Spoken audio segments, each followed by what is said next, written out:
What's up, guys? The Lazy Goldmaker here with another video, and in this one we're gonna cover my initial thoughts on 9.1 after playing it for a couple of days, and what I think you should be doing right now, and a little bit about how goldmaking is playing out so far in the patch. So yeah, let's dive in and get into the meat of things. So first things first, there's not actually that much to do profession-wise yet. So as you can see, I mean, you can't learn any of the new recipes yet. Well, you can potentially learn the Crafter's Mark of the Chain Dial. We'll get to that.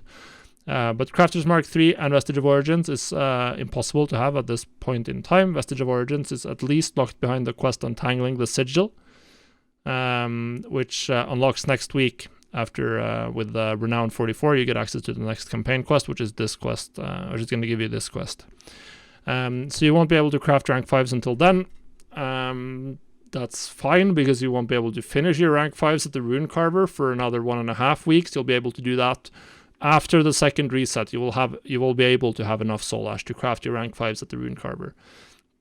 So next week, no one is going to be able to finish their rank 5s, so there's not going to be much demand. Of course, some people will still be buying, but not much demand. So you won't be able to get this. I'm uncertain if this is still true, the Death's Honored, or this is a holdover from PTR. So Manthias has said on stream that in the latest builds on the PTR, you just got the recipe from doing the quest.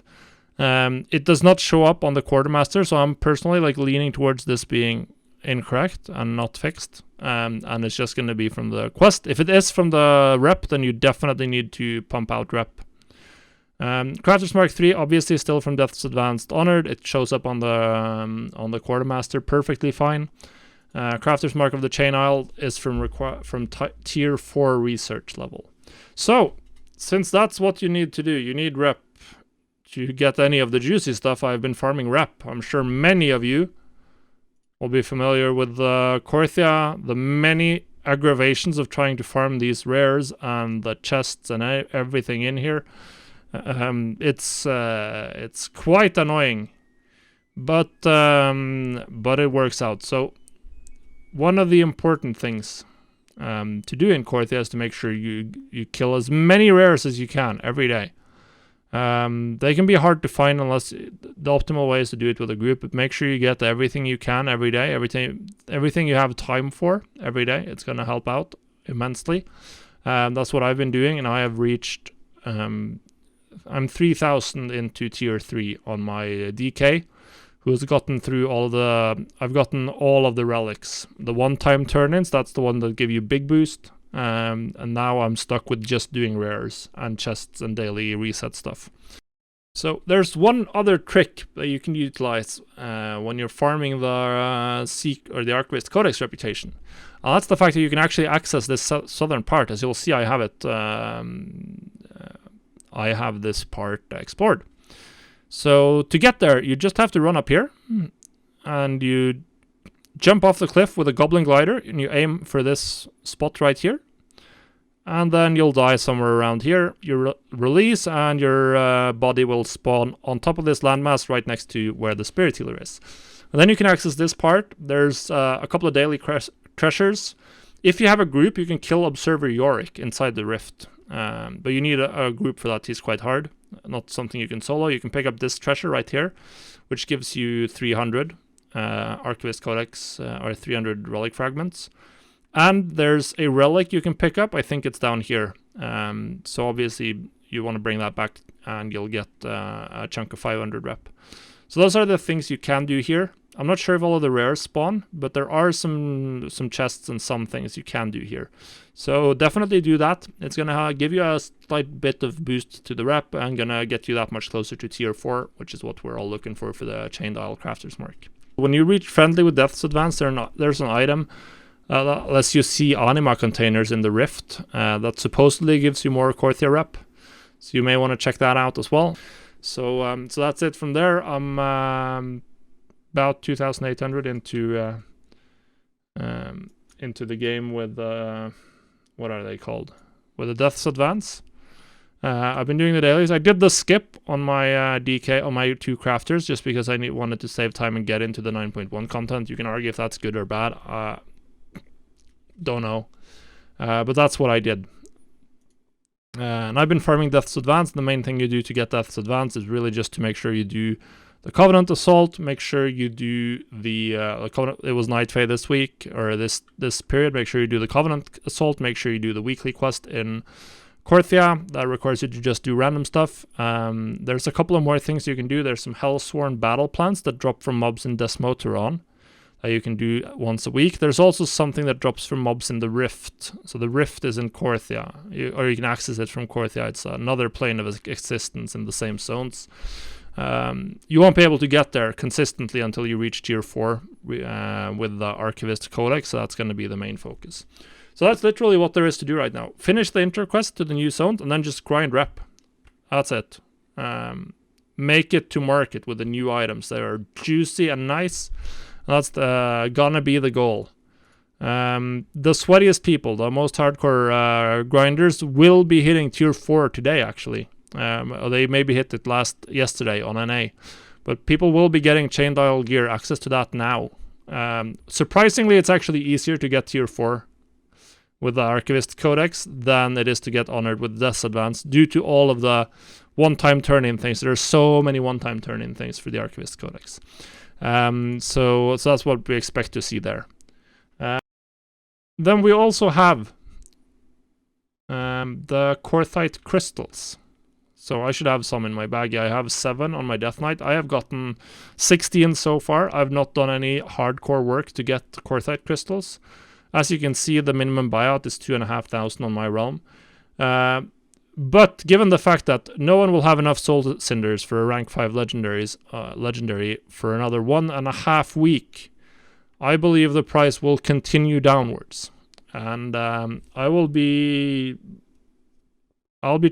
not planning to buy any until they get lower than 1,000 gold.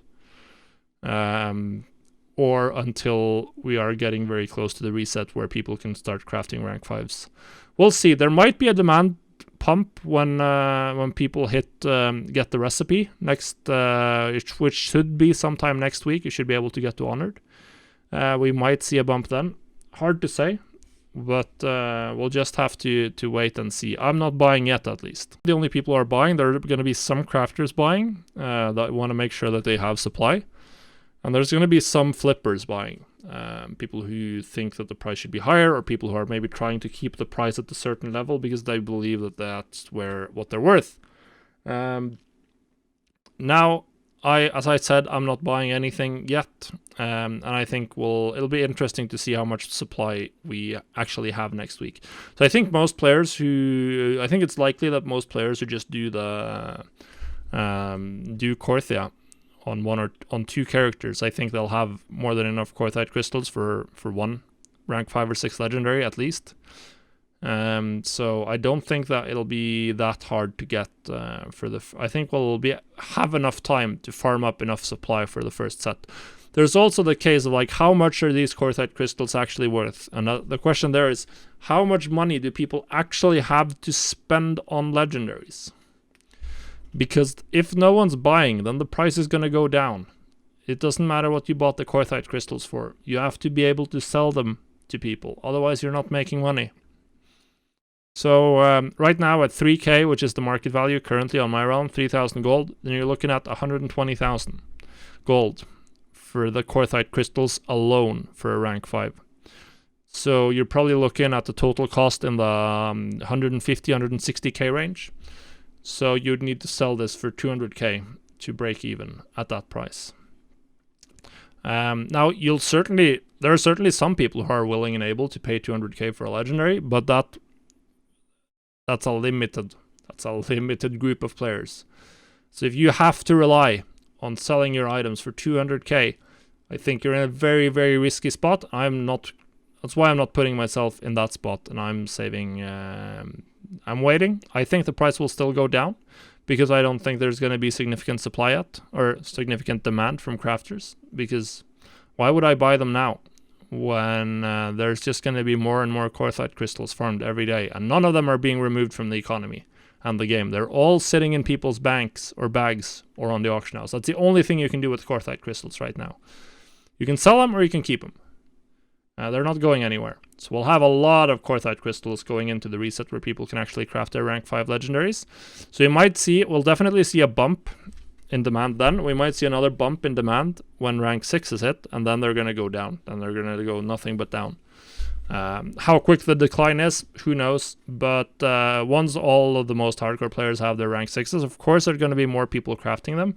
So they'll still be valuable, but then the price is going to start its slow decline, just like what happened with Callous Hides at the beginning of Shadowlands. Then we'll see the trend where it just goes downwards. So yeah.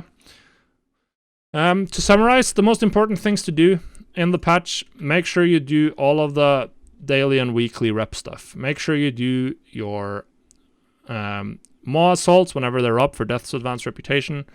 Make sure you do Tormentors of Torghast. They can spawn anywhere on the map. In the Maw, you have to be in the Maw to see them. They spawn on the hour, every 2 hours. And it's on the odd hours for me, and I'm UTC +2, so you can probably calculate that to the same time zone. It's the exact same time on both NA and EU, so it doesn't matter. Just calculate how far or behind or ahead you are of me, and you'll know when they are. You make sure you are in the Maw, so you actually see them on your map. You have 2 minutes when they get announced to get to them. They give you 100 rep with Death's Advance every time. So you want to do this as often as you can. They give you an extra 200 rep for the first completion every week. But they give 100 rep for every completion after that. And they give some Soul Ash, which is not that impactful. So you want to do those. Obviously, you want to do your Korthia dailies every day. They rep. They can give rep with the Archivist codex as well. And then you want to do as many of the rares and chests and daily stuff that you can be bothered with in the Archivist codex land in Korthia. As much of it as you can be bothered doing. It's not fun. You're just waiting around, running between spawns, waiting for something to spawn and hoping you reach it in time. But it is the only thing to really do right now. So it did not take me a long time to get there. I think most players who play WoW as sort of their main game, or even if they're at the casual basis, they'll be able to easily cap all the daily and weekly stuff, and be in the point where they're just running around Korthia waiting for rares. If they're working on the reputations. One last thing: if any of your characters that you are crafting legendaries on are not maxed renown yet, then make sure you take advantage of the very generous renown catch-up. So if you haven't finished a campaign, for instance, you get 2 renown per chapter. So my shaman who's missing 1 chapter is going to reach renown 40 from that, and then I might have to do like 1 more catch-up thing, and I'll be there. I've already turned in the weekly Maw stuff, so hopefully that's not going to screw me over, but I'll be ready to go with 42 renown on both of my characters going into the next reset, when we can presumably get the Vestige of Origins. It's not a huge deal to have it at the reset, but since all of the renown sources reset on a weekly basis, I would suggest making sure you're ready for before the first week. And there's also way less to do right now because they haven't even unlocked the full zone. So yeah, that's it. We're really just rep farming and enjoying the zone to some degree. So yeah. I hope you're getting up there in rep. There's some things you can do: farming the rares and making sure you do Tormentors and all of the weekly capped stuff. And yeah, good luck, guys. Hopefully it'll be profitable when we get the recipes. Next week the raid opens on normal and heroic, and the new Mythic Plus season begins as well, which means that we should see an increase in demand for consumables. I think very few people care about endgame. This week there's literally nothing to do outside of the new reps, because Mythic Plus will just give you way more next week, so I think a lot of people are taking the week off. If looking at my sales, they're super low. What can you do? I have not focused on reposting at all this week. Like, through the reset, I had the smallest mailbox I've ever had in legendaries. I think everyone's just waiting for rank 5s and chain dial gear and all of that good stuff. So we'll have to wait a couple of days or weeks, 1.5 to a couple of days or weeks before we start making gold. But once we do, I think we're gonna be swimming in it. So that's it, guys. Hopefully you enjoyed the video. Good luck in 9.1, and we'll see you on the next one. Goodbye.